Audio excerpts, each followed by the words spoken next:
শুধু সাভার বা ধামরাই থেকেই নয়, সিংগাইর থেকেও খুব সহজে আসা যায় ভাইরাল এই ব্রিজটিতে। মাত্র 30 মিনিটের মধ্যেই সাভার কিংবা সিংগাইর থেকে এখানে পৌঁছে যেতে পারবেন, কারণ ব্রিজটির এক পাশ সাভারের খুব কাছাকাছি আর অন্য পাশ সিংগাইরেরও আরও কাছে।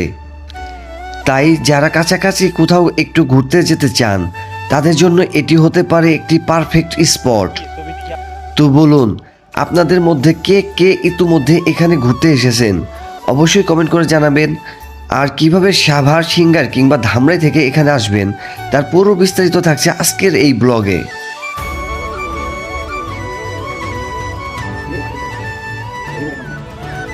আজ আমরা চলে এসেছি সাভারের খুব কাছেই ধামরাইয়ের চৌটাইল নতুন ব্রিজে। বর্তমানে সোশ্যাল মিডিয়ায় বেশ আলোচনায় রয়েছে এই ব্রিজটি। তবে সত্যি বলতে ভিডিও বা ছবির চেয়ে সামনে থেকে দেখতে জায়গাটি আরও বেশি সুন্দর।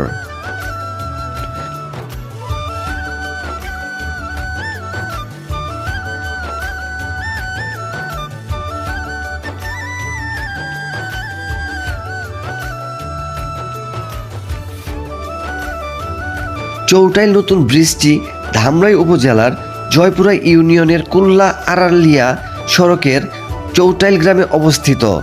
যারা সাভার থেকে আসবেন তারা নামা বাজার পর্যন্ত এসে সেখান থেকে লোকাল অটো নিতে পারবেন, ভাড়া জনপ্রতি প্রায় 40 টাকা। আর যারা সিংগাইর থেকে আসবেন তারা আড়ালিয়া বাজারে নেমে চৌটাইল নতুন ব্রিজ বললেই স্থানীয়রা রাস্তা দেখিয়ে দিবেন। রাস্তাটিও বেশ সহজ ও সরাসরি।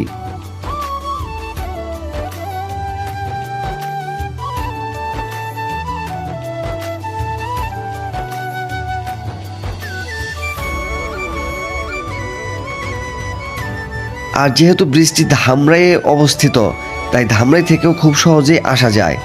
ধামরাইয়ের জয়পুরা পর্যন্ত এসে সেখান থেকে আড়ালিয়াগামী সিএনজি বা অটোতে করেই পৌঁছে যেতে পারবেন।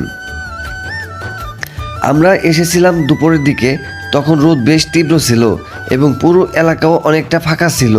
তবে ব্রিজের উপর দাঁড়ালে যে শীতল বাতাস অনুভব করা যায় সেটি সত্যিই দারুণ প্রশান্তিদায়ক। স্থানীয়দের মতে বিকেলের সময় জায়গাটি সবচেয়ে বেশি সুন্দর লাগে, বিশেষ করে সূর্যাস্তের সময়। ব্রিজের উপর থেকে চারপাশের দৃশ্য অসাধারণ হয়ে ওঠে।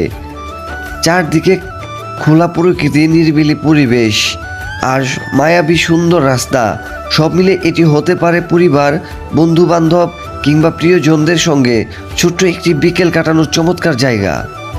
তো আজকের মতো এখানেই বিদায়। ভিডিওটি ভালো লাগলে অবশ্যই লাইক, কমেন্ট ও শেয়ার করতে ভুলবেন না। সবাই ভালো থাকবেন, সুস্থ থাকবেন। আল্লাহ হাফেজ।